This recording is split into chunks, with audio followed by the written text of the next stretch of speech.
ప్రపంచ దేశాల్లో ఎంతోమంది మేధావులు శాస్త్రవేత్తలు ఉన్నప్పటికీ భారతీయుడైన శ్రీనివాస రామానుజన్ని మాత్రమే ఏ మ్యాన్ హూ న్యూ ఇన్ఫినిటీగా పిలుస్తారు.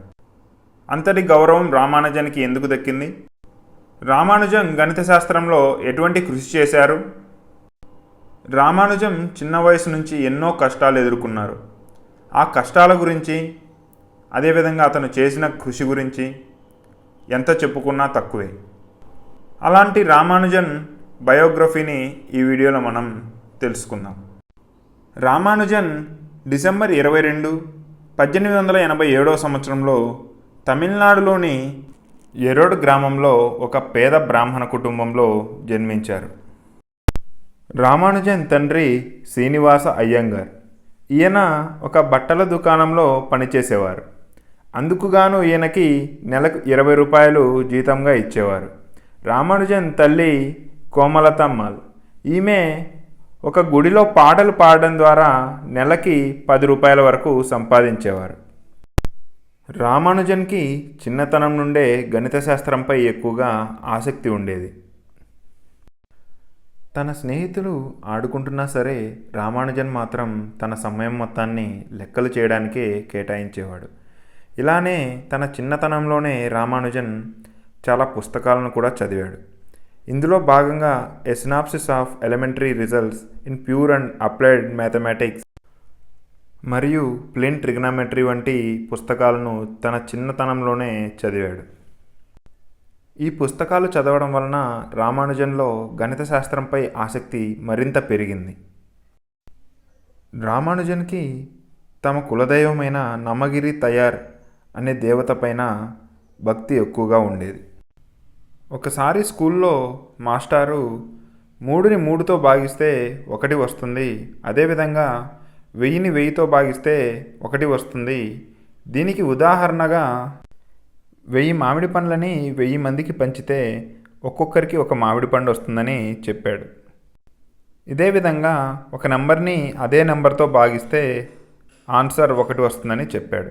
అంతలో రామానుజన్ లేచి, సార్, 0ని 0తో భాగించినా కూడా 1 వస్తుందా అని అడిగాడు. ఆ ప్రశ్న ఇప్పుడు మనకి చాలా చిన్నదిగా అనిపించవచ్చు. కానీ చదువుకోవడమే కష్టంగా భావించే ఆ కాలంలో ఇలాంటి ప్రశ్నలు అడిగాడంటే రామానుజన్ ఎంత తెలివైనవాడో చెప్పుకోవచ్చు. రామానుజన్ ఎప్పుడూ గణితం గురించి ఆలోచిస్తూ ఉండేవాడు. అందువలన రామానుజన్ బ్రెయిన్లో ఎప్పుడూ కొత్త ఫార్ములాస్, థీరమ్స్ తిరుగుతూ ఉండేవి. వీటన్నిటినీ వెంటనే రామానుజన్ పలకపైన రాసేవాడు.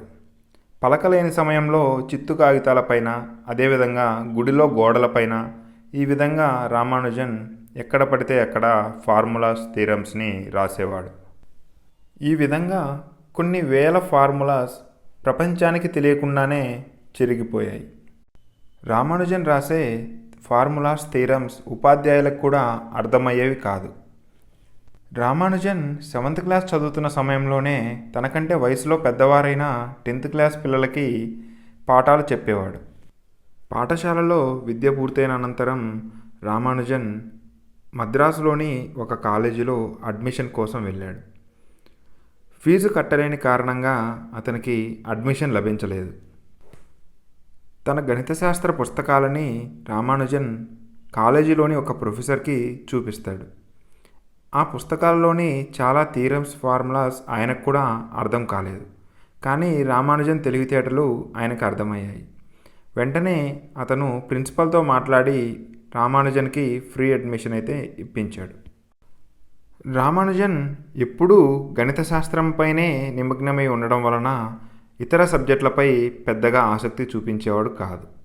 అందువలన ఆయన ఇతర సబ్జెక్టులలో ఫెయిల్ అయ్యాడు. ఎప్పుడూ గణిత శాస్త్రం గురించే ఆలోచిస్తున్న రామానుజాన్ని చూసి రామానుజన్ తండ్రి ఎక్కడ పిచ్చివాడైపోతాడేమో అని భావించి 1909 సంవత్సరంలో జానకి అనే 9 సంవత్సరాల వయసు గల బాలికతో రామానుజన్కి వివాహం జరిపిస్తాడు. వివాహం తర్వాత కూడా రామానుజం గణిత శాస్త్ర పరిశోధనలోనే నిమగ్నమై ఉండేవాడు. భార్యని పోషించే బాధ్యత తన భుజాలపై ఉన్నందువలన తన పుస్తకాలను అదేవిధంగా తన సర్టిఫికెట్లను పట్టుకొని అనేక ఆఫీసుల చుట్టూ జాబ్ కోసం తిరిగాడు. కానీ ఎన్ని ఆఫీసుల చుట్టూ తిరిగినా తనకి కొన్ని సబ్జెక్టులు ఫెయిల్ అయినందువలన జాబ్ దొరకలేదు. ఇలానే చాలా రోజులు తిరిగాడు. కానీ ఎక్కడా జాబ్ దొరకపోవడం వలన, ఫ్యామిలీ టెన్షన్స్ వలన వైజాగపట్నం పారిపోయాడు. ఆనాటి వైజాగపట్నాన్నే ఈనాడు మనం విశాఖపట్నంగా పిలుస్తున్నాం. కొన్ని రోజుల తర్వాత రామానుజం తిరిగి ఇంటికి వచ్చేశాడు. తిరిగి ఇంటికి వచ్చిన తర్వాత అప్పట్లో గణిత శాస్త్ర సంఘం ఏర్పాటు చేసిన డిప్యూటీ కలెక్టర్ అయిన రామస్వామి గారిని రామానుజం కలిశారు. గణిత శాస్త్రంలో తాను చేసిన కృషిని, తాను చేసిన థీరమ్స్ని, ఫార్ములాస్ని వీటన్నిటినీ రామస్వామికి చూపించాడు. చూపించి ఏదైనా ఒక ఉద్యోగాన్ని ఇప్పించమని కోరాడు. అప్పుడు రామస్వామి మద్రాస్ పోర్ట్ ట్రస్ట్లో క్లర్క్ ఉద్యోగాన్ని ఇప్పించి అందుకుగాను నెలకు 30 రూపాయలు జీతంగా ఇచ్చేవారు. కొంతకాలం తర్వాత రామానుజన్ రాసిన థీరమ్స్ని, ఫార్ములాస్ని వీటన్నిటినీ మద్రాస్ పోర్ట్ ట్రస్ట్లోని ఒక బ్రిటిష్ అధికారి చూసి, నువ్వు ఇక్కడ ఉండవలసిన వాడివి కాదని అతని పుస్తకాలని కేంబ్రిడ్జ్ యూనివర్సిటీకి పంపిస్తాడు. కేంబ్రిడ్జ్ యూనివర్సిటీలోని చాలామంది ప్రొఫెసర్లకి రామానుజన్ రాసిన థీరమ్స్ అర్థమయ్యేవి కాదు. దానివలన రామానుజన్ పుస్తకాలని పక్కన పడేశారు. కొంతకాలం తర్వాత హార్డీ అనే ప్రొఫెసర్ రామానుజన్ పుస్తకాలు చూసి రామానుజన్లో ఉన్న ప్రతిభను గుర్తిస్తాడు. హార్డీ వెంటనే రామానుజన్ని ఇంగ్లాండ్కి రమ్మని ఆహ్వానిస్తారు. హార్డీ రామానుజన్ని లండన్కి ఆహ్వానించినప్పటికీ రామానుజన్కి లండన్కి వెళ్ళి చదువుకునేంత స్తోమత లేదు. రామానుజం తన ఫైనాన్షియల్ ప్రాబ్లమ్స్ని హార్డీకి వివరిస్తాడు. హార్డీ తాను ట్రినిటీ కాలేజీలో ఫ్రీ అడ్మిషన్ ఇప్పిస్తానని, తన కాలేజీకి సంబంధించిన ఫీజును కూడా కాలేజీ భరిస్తుందని చెప్తాడు. కాలేజీలో ఫ్రీ అడ్మిషన్ ఇప్పించినప్పటికీ రామానుజన్ విదేశాలకు వెళ్ళటానికి రామానుజన్ తల్లిదండ్రులు ఒప్పుకోలేదు.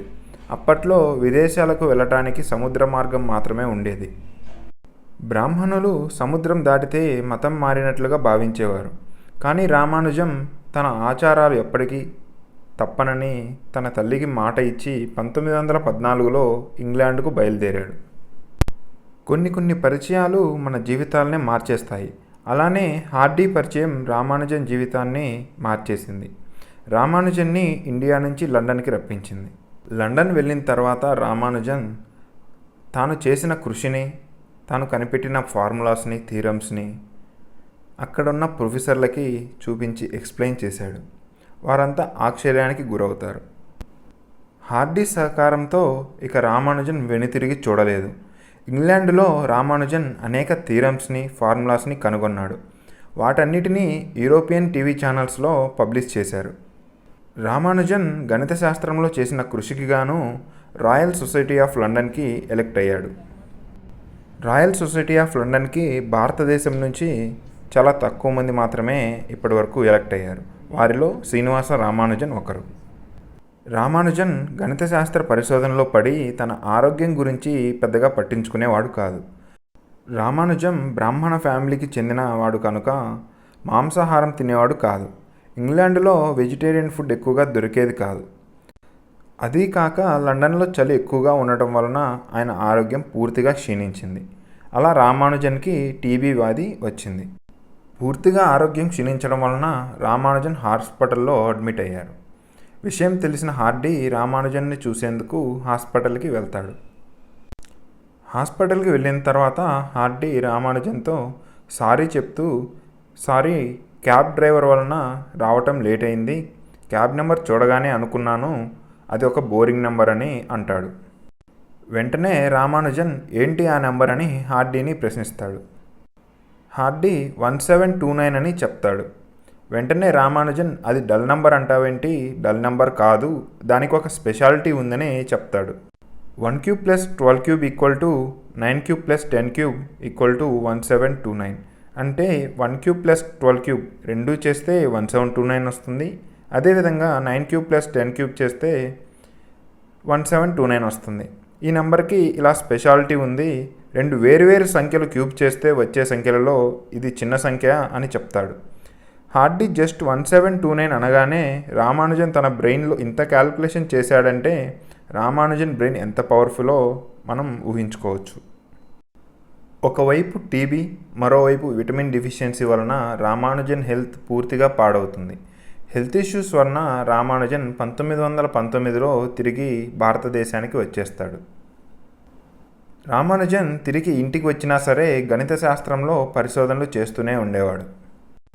రామానుజం ఇండియాకి తిరిగి వచ్చిన 1 సంవత్సరం తర్వాత 1920 ఏప్రిల్ 26న తన తుది శ్వాస విడిచారు.